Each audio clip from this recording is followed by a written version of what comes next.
Olá, The Ministry. Estamos aqui em mais um episódio da Ministry Cast e vamos estar compartilhando aqui bastante conteúdo com vocês. Então, já se inscreva aí no nosso canal do YouTube, já compartilhe com aquelas pessoas que você sabe que precisa ouvir, aprender mais aí sobre Deus. E vamos lá, que tenho certeza que esse episódio vai estar incrível.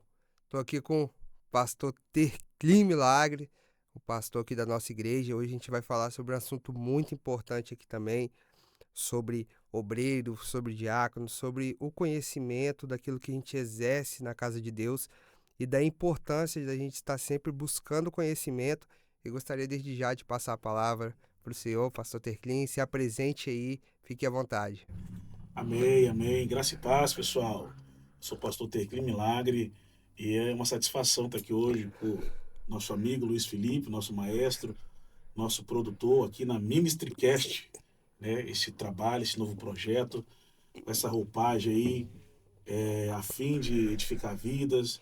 E eu sou pastor há quase 20 anos, a gente formamos bastante líderes e nós vamos aqui falar um pouquinho da nossa história, um pouquinho do nosso testemunho, falar sobre Jesus, né, o nosso Senhor e Salvador, e é muito bom estar aqui com vocês. Fique aqui conosco, que você vai ser muito edificado. Amém, glória a Deus. Pastor, já vou começar aqui já os assuntos, tá? Vou começar as perguntas aqui, que a gente quer absorver o máximo esse tempo que a gente vai ter. Eu quero aprender também, as pessoas também vão estar assistindo esse episódio. Tenho certeza que estão aí ansiosas aí para poder adquirir mais conhecimento, né? E gostaria até que você falasse um pouco dessa trajetória sua, né? Hoje nós aqui na igreja, muitas pessoas te conhecem hoje como pastor, como líder. Você vem aí também agora com uma mentoria para liderança, né? E isso Isso. assim é muito importante. Isso nos dias de hoje a gente vê o quanto muitas vezes a gente vê pessoas que às vezes estão no altar ou estão exercendo alguma coisa, algum serviço na casa de Deus, mas às vezes não tem um conhecimento, não ter ali um entendimento, e às vezes é preciso, é necessário, às vezes dar um conselho, às vezes é necessário dar uma palavra, e essa pessoa às vezes não tem esse conhecimento. E eu gostaria que você falasse um pouco dessa trajetória sua que te trouxe até aqui, né, como pastor, como agora um mentor também. Fala para nós. Sim, é um desafio muito grande, né? Essa nossa geração, advinda aí da internet, hoje a geração está muito fluida, né? Está muito líquida, as coisas acontecem muito rápido. E o Senhor nos deu essa direção, uma vez que a gente já forma líderes ali no altar, nos cultos de escola dominical, nos cultos de ensino. E hoje, com essa oportunidade de você estar na internet, a mentoria bíblica é uma ferramenta muito boa. Porque além de você conhecer ali a pessoa que vai estar te ensinando, né, eu aconselho muito que você possa ouvir do seu pastor ou dos líderes, dos professores da sua igreja e ser ali discipulado por eles, porque a mentoria bíblica é nada mais do que um discipulado, né? Um acompanhamento ali, online ou até mesmo presencial, a qual você vai estar ali ensinando os fundamentos da fé, né, os princípios bíblicos, que muitas das vezes não dá tempo de absorver num culto de domingo, num culto de campanha, ou até mesmo na escola dominical. Então você tem esse suporte, esse subsídio através da mentoria bíblica. Né? Nós ensinamos ali a introdução à Bíblia, os pilares da fé, né, acerca do pecado original, do perdão, e tem sido muito bom. Nós temos tido um feedback bem legal das pessoas que estão fazendo, é para líder, é para obreiro, é para novo convertido. A gente explica ali o que é nascer de novo, o que é estar num culto, o que Deus espera de mim num culto, né, como me mover, e tem sido muito edificante. Glória a Deus, benção demais. E já vou começar aqui com a pergunta: o que que o senhor poderia definir para a gente aqui, né, nos dias de hoje, o que que seria ser um obreiro? A gente fala muito sobre isso, né, nas igrejas, acho que de maneira geral, né? Ah, eu já fui obreiro ou sou um obreiro da casa de Deus. Só que acredito que também tem muita gente que não sabe o que que é. Às vezes está no cargo, mas às vezes não tem esse entendimento. Como o senhor definiria esse? É muito interessante, né? Eu me converti num lar totalmente diferente, né? A minha mãe, ela fazia, como é que eu posso dizer? Ela tinha a religião que ela praticava era uma religião assim bem espiritualista, né? E ela fazia ali os seus trabalhos, as suas oferendas. Então a minha casa foi sempre um lar assim bem perturbado, mas bem espiritual, né? A minha casa, quando não tinha ninguém em casa, aí que você via que tinha gente em casa, né? A Então presença ali. sempre passamos por situações muito difíceis, situações negativas espiritualmente, de você ver vulto, ouvir palavra, ver gente dentro de sua casa, quando apagava a luz, as luzes acendia. Então, quando eu vim para o evangelho, quando eu vim para o cristianismo, quando eu aceitei Jesus de verdade, eu, minha mãe, meu pai, nós tivemos ali um relacionamento muito transformador com o evangelho, a ponto de nós sabermos que quando nós entramos na igreja, a gente não está em qualquer lugar, né? Não é qualquer coisa, não é qualquer serviço. E hoje, por mais que a igreja possa estar cada vez mais estruturada, né? A performance, os músicos, as palestras, a pregação, não é um ambiente comum, né? A igreja não é um teatro, não é um palco, a igreja não é um local apenas de reunião, é um lugar de transformação, é um lugar onde Deus se move, é um lugar onde Deus se revela, e o obreiro ele precisa entender isso, né? O obreiro ele precisa entender que não é apenas um serviço, né? É uma entrega, é uma adoração, né? É de fato ali uma liturgia, que é um serviço à divindade. Então, ser obreiro é vir para a igreja prestar um serviço, né? Prestar um serviço espiritual, né? Através das suas atitudes, das suas ações, dos seus dons, dos seus talentos, e estar ali agradando a um Deus todo-poderoso, né? Eu acho que o princípio de ser obreiro é o diaconato. Seja você um pastor, presidente, ou seja você um voluntário hoje, né? É você prestar um serviço, é ser diácono. O verdadeiro líder, o verdadeiro obreiro é aquele que serve. Independente do que você está fazendo, venha para o culto para servir, né? Crie essa expectativa no seu serviço que você vai viver coisas diferentes. Muitas das vezes a gente vem para o culto só para receber, na expectativa de aonde você vai sentar, se a igreja vai estar num ambiente climatizado, como é que vai ser o louvor, como é que vai ser a pregação, e muitas vezes você acaba ali frustrado, ou Sim. não conseguir atingir a meta que você queria, porque a sua necessidade, muitas das vezes, ela tira ali o favor de Deus. Então, quando você vem trabalhar, aí já é outra expectativa, que aí Deus te surpreende, as coisas vão acontecendo. Então, esse princípio do diaconato, do serviço, ele é o primeiro pilar para quem quer servir a Deus, né? É vir com essa expectativa de entregar algo para o Senhor. Olha aí, ó. Já entregou já a chave poderosa aqui, né? Então você que tá vindo, você obreiro, você diácono, já venha com o coração realmente de servo, de entregar, de fazer o seu melhor, né? E tenha certeza. E como o pastor falou, o ambiente, a igreja, ela realmente ela não é um ambiente natural, é um ambiente sobrenatural, né? Um lugar onde que entra pessoas aqui feridas e saem transformadas, pessoas que saem curadas, chegou aqui enfermas e elas saem curadas. Então a gente precisa entender que esse ambiente é um ambiente profético, é um ambiente sobrenatural. E, pastorzão, você acha que existe uma diferença dentro desse assunto que nós estamos tratando aqui entre o cargo e o chamado? E se existe, quais seriam? Sim, sim. O cargo é a função que você exerce, né? Hoje você vê ali que os dons ministeriais de Efésios capítulo 4, verso 11, ele deu uns para apóstolos, evangelistas, profetas, pastores e mestres, né? Esses são chamados ministeriais. Só que hoje, muitas vezes, eles são confundidos com cargos, né? Às vezes a pessoa tem uma credencial de pastor, mas ela não tem um dom ministerial de pastor. Às vezes ela tem um dom ministerial de evangelista, de profeta, né? Ou até mesmo de apóstolo, que hoje se enquadra muito na figura do pastor presidente, no fundador de igrejas, no pastor de pastores, né? Aquela pessoa que tem uma autoridade profética. Então não se limita pelo seu cargo, né? Cargo é um ofício que você faz. Chamado aí é aquilo que Deus tem no seu coração, é a sua predisposição, é aquilo que veio através do seu nascimento, dos seus traumas, até mesmo da sua vida anterior, Sim, né, ao Evangelho. Aquela pessoa que, antes de aceitar Jesus, ela já tinha um relacionamento bom com algumas pessoas, já influenciava algumas pessoas, já servia algumas pessoas, então ela já tem um chamado. né? Algumas pessoas ainda não tiveram encontro com Cristo, mas elas têm um chamado de pastor, elas têm um chamado de evangelista.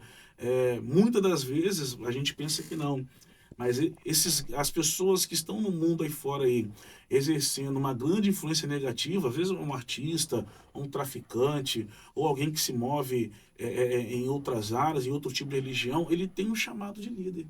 Ele tem um Sim, chamado pastoral, ele tem um chamado evangelístico.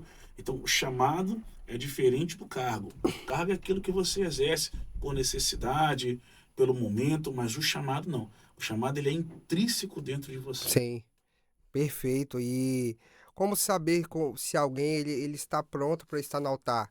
E aí, dentro desse assunto que nós estamos tratando, vamos falar aqui sobre um diácono, sobre um obreiro, ou sobre, vamos colocar de maneira geral, uma pessoa que vai exercer um serviço ministerial dentro da igreja. Quando saber que essas pessoas elas estão aptas para estar no altar? O chamado ele é muito interessante, né? Você é preparado sem saber, e quanto mais você se aproxima do chamado, mais você quer se afastar dele. Uhum. Geralmente aquilo que você não quer fazer na igreja é aquilo que Deus está te chamando para fazer. Aquilo que você identifica como ausência na igreja é o que provavelmente Sim, Deus está te levantando para fazer. Né? Nós temos ali no livro de Jeremias, o profeta que foi ensinado, que aprendeu ali, tinha toda a sua vocação pastoral, mas Deus muda o seu chamado, muda a sua vocação ali por causa da necessidade de um tempo, né? Ele era sim. filho de sacerdote, ele era filho de Uquias e dos sacerdotes de Anatote, mas Deus o compurgiu a ser um profeta e disse que já o tinha chamado desde o ventre da mãe, já o tinha conhecido. Né? Essa palavra conhecer, ela é um hebraísmo que significa intimidade. Né? Quando Adão conheceu Eva, eles tiveram um filho. Quando Abraão conheceu Sara, eles tiveram um filho. Então, esse conhecimento aí fala de intimidade. Então, Deus sabe qual é o meu chamado. Sim, E quando você vê uma necessidade na igreja, né, muitas das vezes o nosso intuito ali de reclamar ou até mesmo de opinar é para nós fazermos justamente o contrário, para nós atendermos aquele chamado ali e suprir aquela ausência. Né?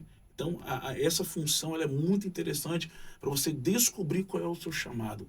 Qual é o seu chamado? Talvez o maior problema que você vê na igreja é o seu chamado. olha aí, ó. É o seu chamado. Aquilo que você vê como dificuldade, aquilo que você vê como necessidade, é aquilo ali que Deus está te chamando. Isso é muito forte. Né? Deus, quando ele fala com Ezequiel acerca dele ser o atalaia para ficar na vigilância, Deus fala bem assim para o profeta: quando alguém vir o inimigo e não avisar, eu vou cobrar o sangue daquelas pessoas da mão dele, Aí. porque ele viu e não avisou. Agora, quando o atalaia vir o inimigo, avisar o arraial e o arraial não atentar, eu não cobrarei da sua mão o mal que sobreveio.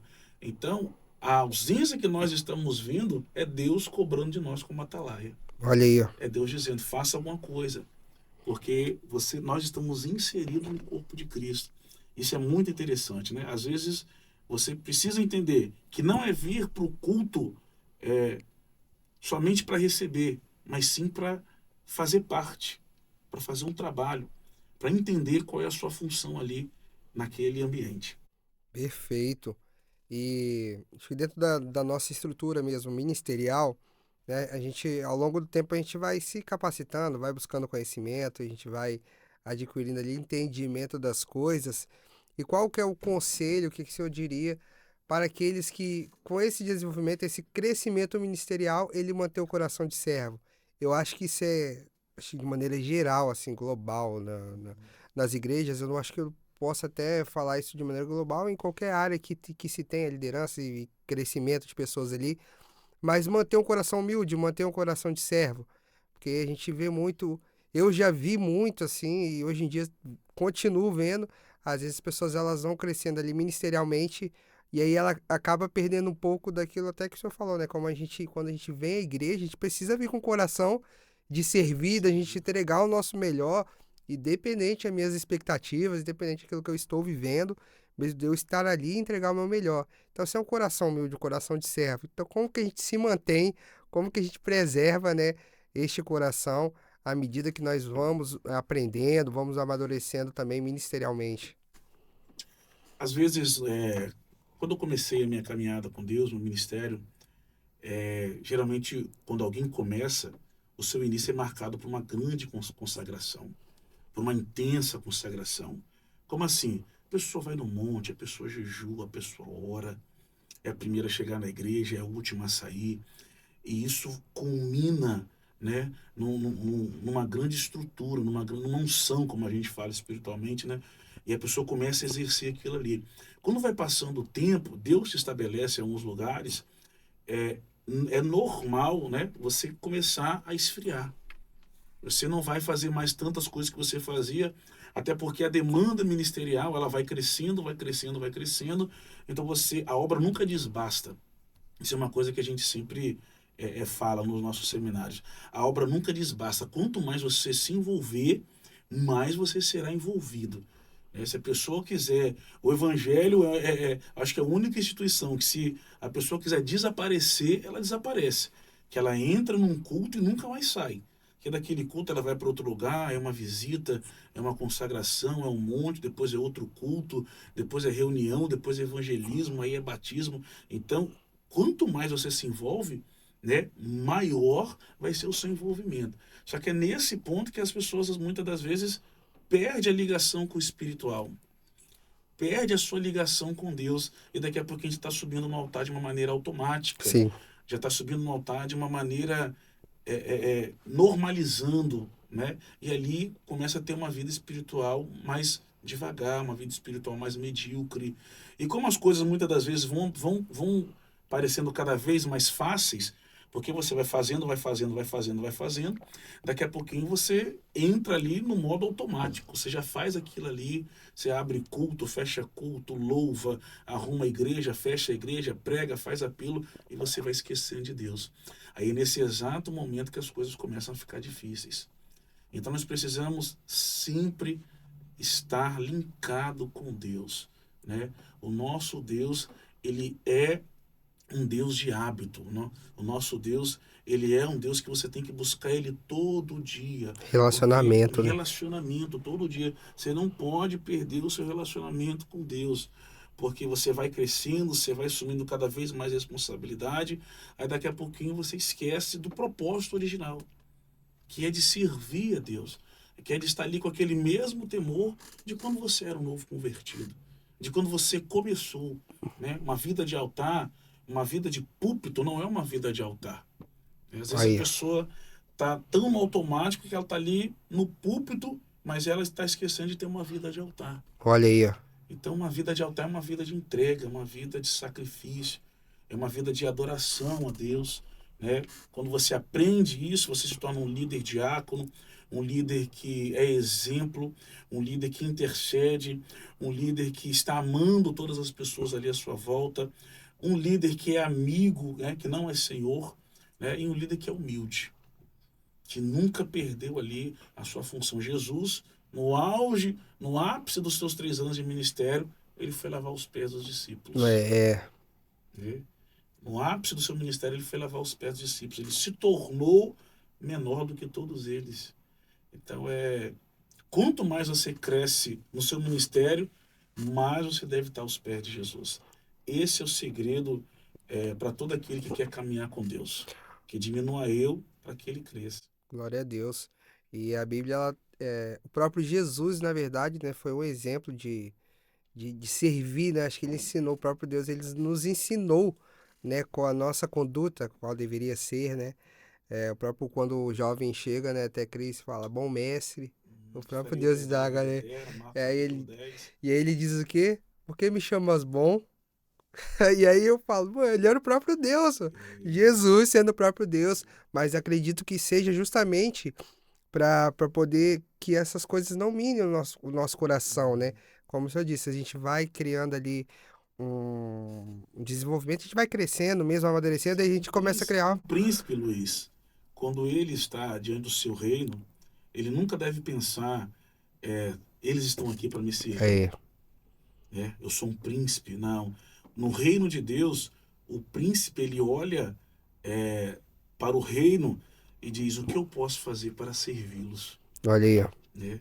Os meus dons, meus talentos, a minha autoridade, a minha intimidade com o rei, né? O que eu posso fazer para servi-los? Então, esse é o reino de Deus.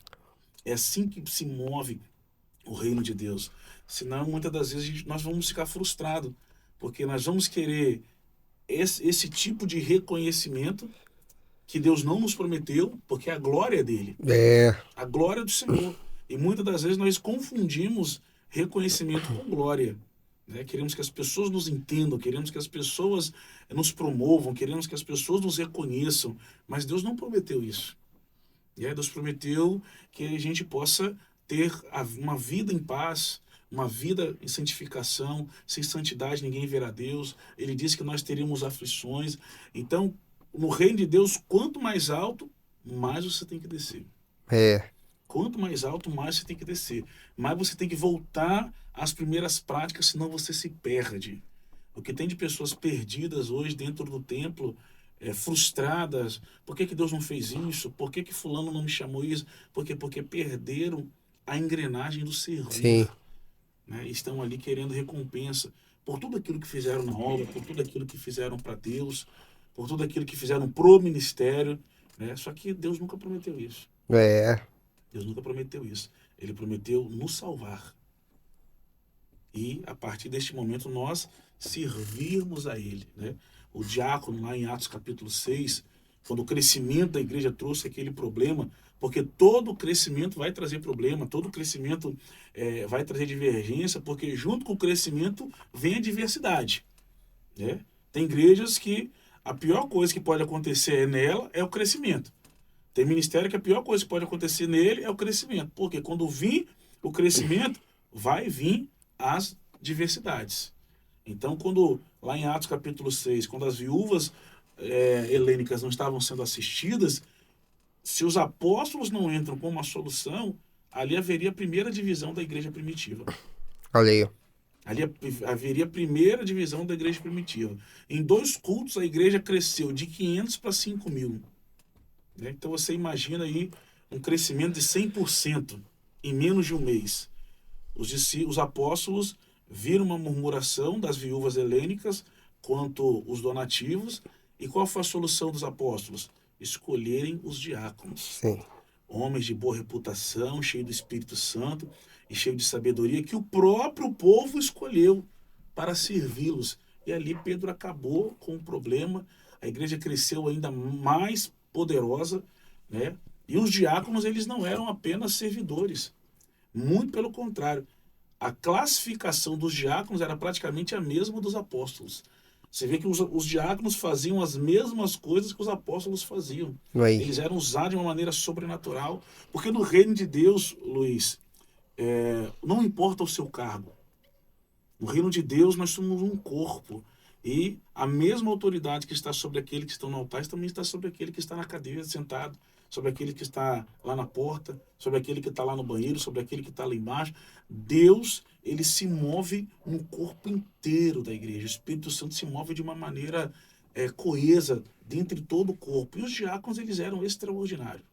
Eles só não podiam ser apóstolos porque eles não conheciam Jesus. aí. Fora isso, eles tinham o mesmo nível de espiritualidade dos apóstolos. Meu Deus, aí, O forte, mesmo hein? nível, é muito forte.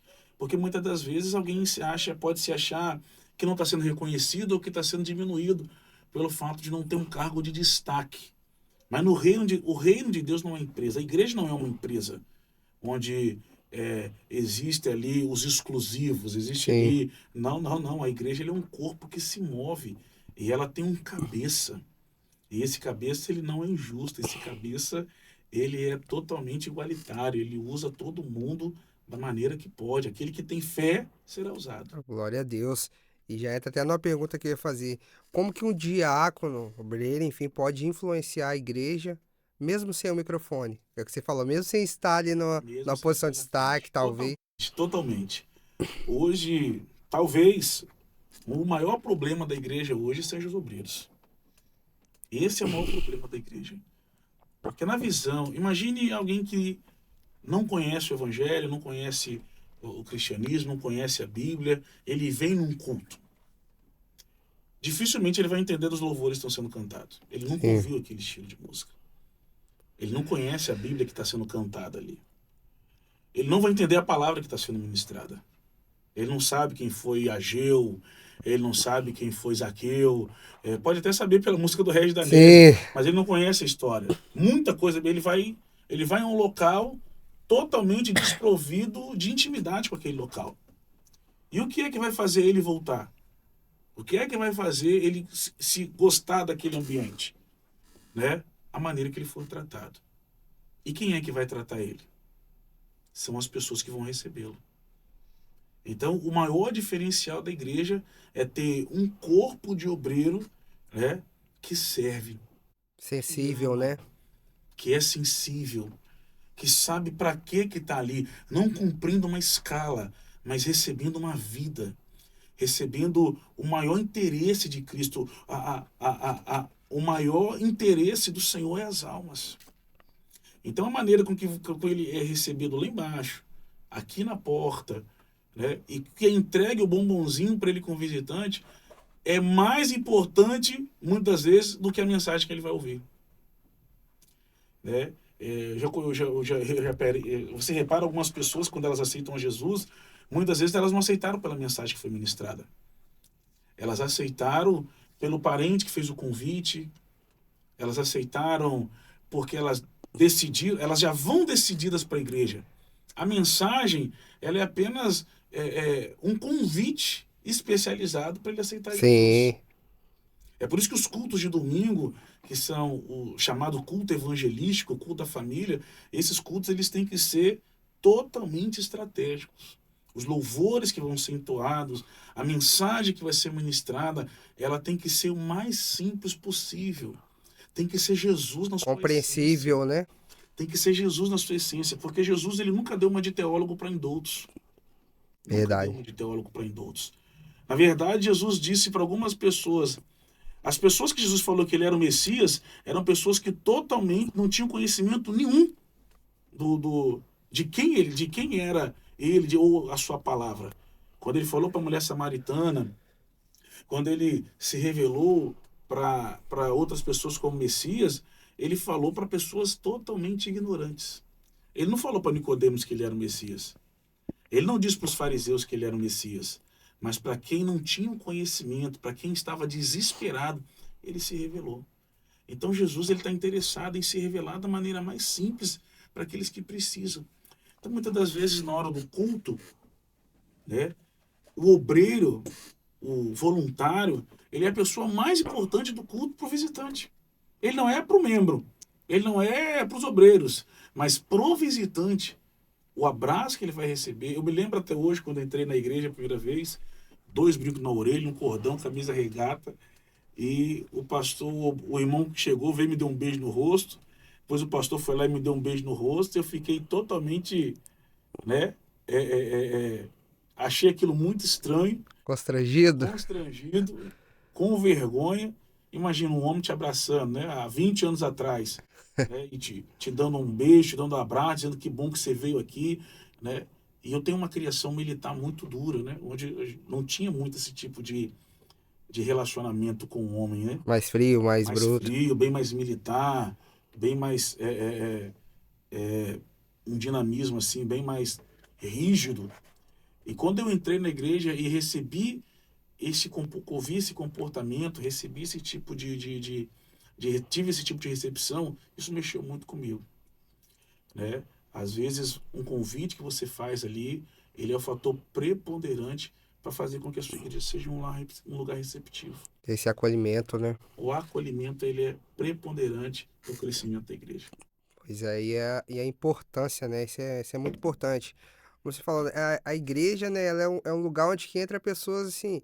Tem pessoas que vão entrar aqui e elas estão depressivas, elas estão passando uma situação que elas estão enfermas, ou uma situação de financeira, uma situação familiar. Então, são inúmeras pessoas que elas entram aqui e, às vezes, só essa recepção, esse acolhimento, a forma que ela está sendo abraçada ali no momento que ela chega, às vezes já é uma resposta para essa pessoa.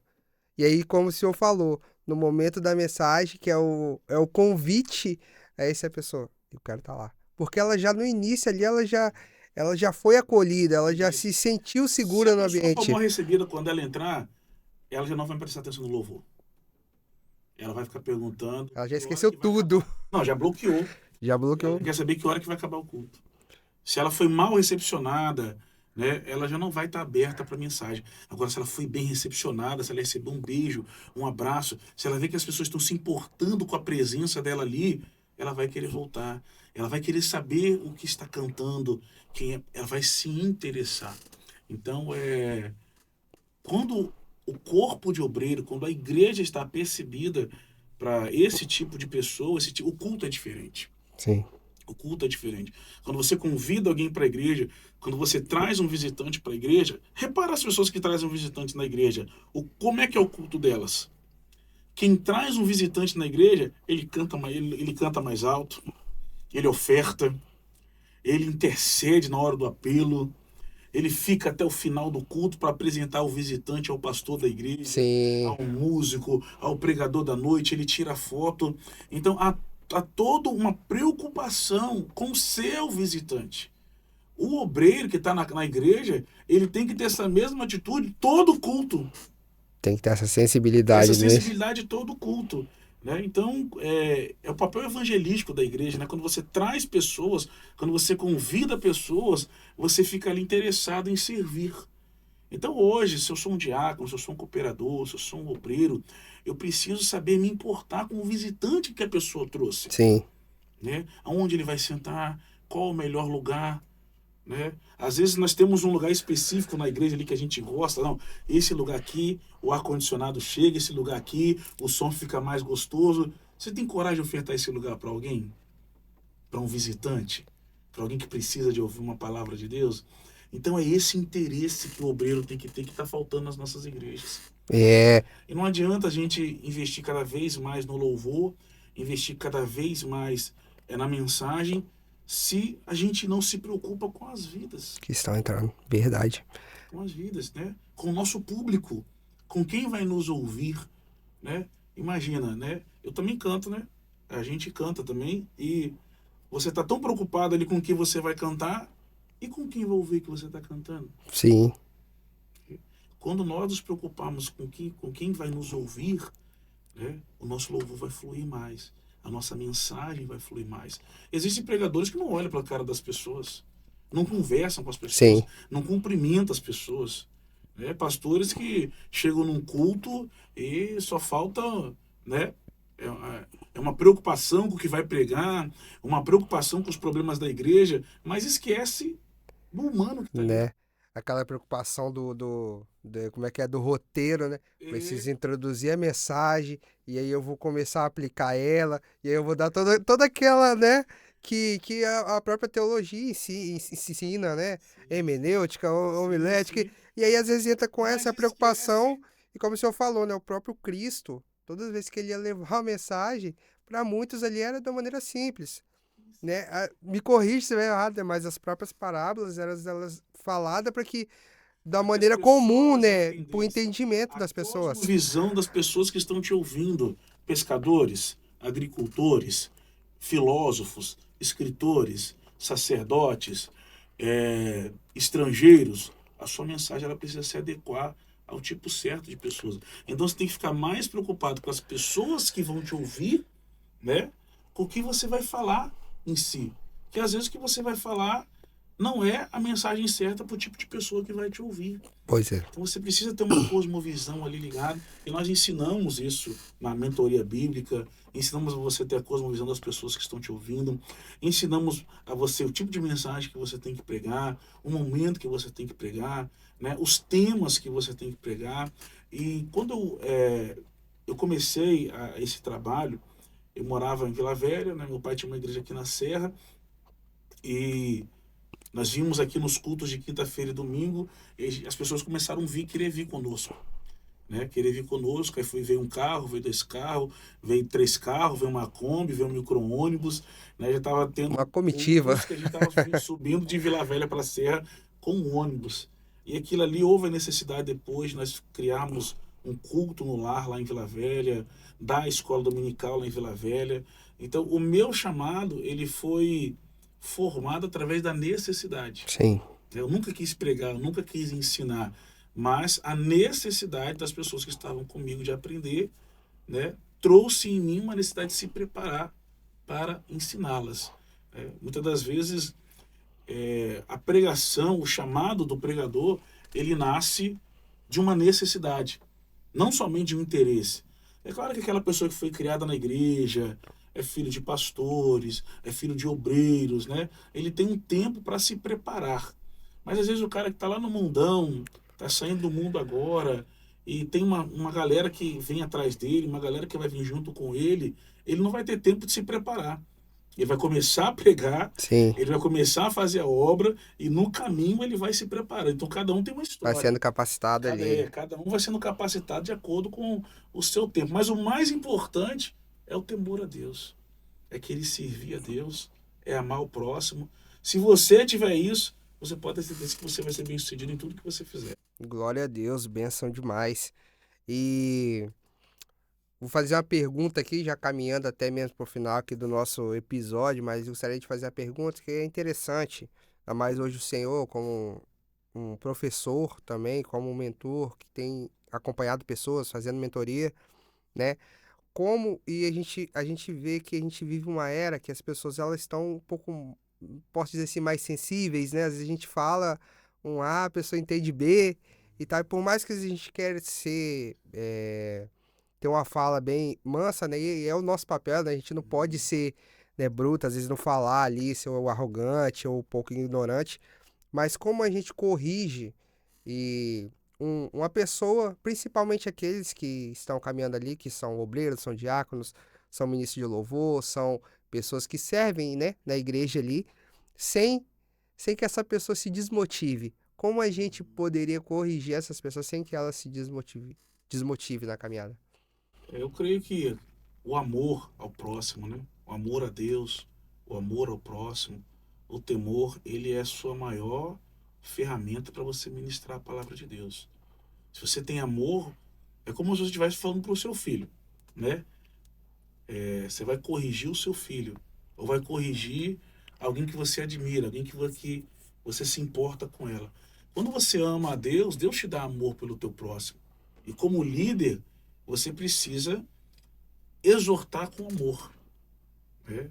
Passar para a pessoa que tudo aquilo que você está falando é porque você tem certeza que é necessário para o crescimento dela, Sim, né? Não com altivez, não com soberba, não como se a pessoa não se importasse, né? As pessoas hoje estão muito feridas, né? As pessoas estão muito sensíveis nos dias de hoje. Então, o pregador, né? O levita, né? O cantor, quando vai ministrar, ele tem que estar sensível ao seu público, né? Não é só mandar levantar a mão, ou glorificar, ou adorar, ou dizer receba. Não, é você buscar ter relacionamento com a pessoa. sim, Eu acho que antes de você ministrar para alguém, você precisa conhecer essa pessoa.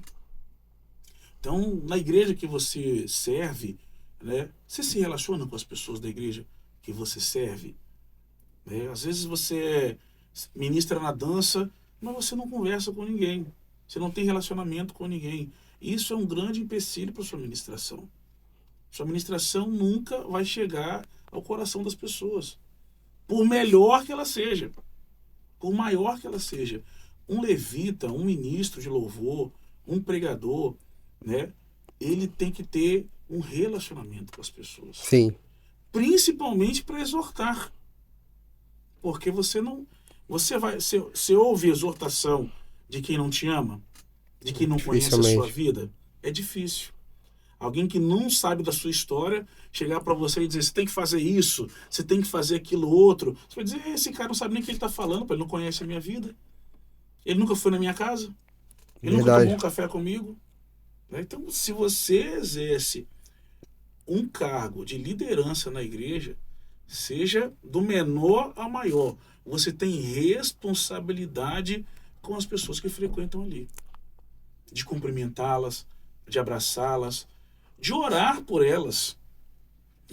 Quando nós dobramos nosso joelho no chão, como líder, como obreiro, nós temos por obrigação orar por todas as pessoas da igreja. Sim. As pessoas que têm cargo, as pessoas que se movem nos grupos, orar pelos jovens, pelas casadas, pelos casados, pelos solteiros, orar pelos idosos, orar pelas crianças e tentar chamar pelo nome, porque conhecimento te dá autoridade.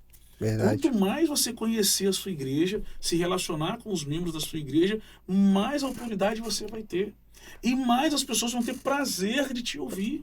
Você sabe quem está doente, você sabe quem está casando, você sabe quem está desempregado, você sabe quem está se formando, você sabe quem está abrindo empresa, você sabe quem está falindo, você sabe quem está separando. Então, quando você subir numa tribuna, seja para cantar, para pregar, para dançar, para dar um estudo, né, você vai ter a autoridade e elas Sim. vão te ouvir. Verdade. E elas vão te ouvir. Então, é perigoso demais um ministro que não tem comunhão com a sua igreja. Um pregador, um cantor que não tem comunhão com a sua igreja. Ele vai ter dificuldade de ter êxito nas suas ministrações. As pessoas não vão com ele. Sim. Porque a ovelha não vai com estranho. A ovelha, ela conhece a voz do seu pastor e ouve. Benção demais. Pastorzão, obrigado demais por esse tempo aí, né?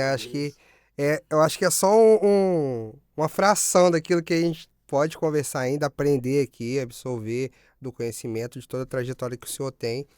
E gostaria de deixar aí um minuto aí, inclusive porque o senhor tem aí essa mentoria, pode deixar uma mensagem aí pro pessoal que está escutando. Sim, sim. Você que tem desejo de aprender mais sobre o reino de Deus, sobre as verdades bíblicas, né? Deus nos deu uma direção esse ano aí de estar fazendo a mentoria bíblica, que é a introdução à Bíblia, né? Introdução ao obreiro, como ser um líder, o que Deus espera de um líder e também Apocalipse, né? Nós estamos trazendo aí as verdades centrais do Apocalipse. Você nos procure. Nós estamos aí com essa mentoria online e tem sido um divisor de água na vida de muita gente. Se quer conhecer, nos procure aí, tem o meu Instagram, @terclinoficial, e vai ser uma benção poder compartilhar, né, um pouco do nosso conhecimento com você aí e trazer edificação para a sua vida. Benção demais. Pessoal, é isso. Estamos chegando ao final de mais um episódio aqui da Ministry Cast. Gostaria também, desde já, de reforçar com vocês, estamos em uma grande obra na construção da nossa Escola Internacional de Missões, que Isso. inclusive vai ter inúmeros professores ali para a gente poder realmente ser capacitados. Então é algo assim, como o pastor disse, né? Hoje ainda existe só um terreno, mas a gente já está enxergando toda a estrutura. A gente vai estar mostrando para vocês também um pouquinho dessa obra. Então, se você sentir no coração, fique à vontade para ofertar Oferte, isso aí, participe, isso. especificamente para essa obra. A gente vai deixar um Pix aqui na descrição desse vídeo, diretamente para a Escola Internacional de Missões. Então, você fique à vontade para ofertar aquilo que Deus tocar no teu coração e que Deus possa abençoar a sua vida, sua casa, sua família e todos os seus projetos, tá bom? Então é isso, mais uma vez, se inscreva no canal do YouTube, compartilhe com todo mundo que você puder aí e nós nos vemos no próximo episódio, tá bom? Deus abençoe vocês, um grande abraço. Grande abraço.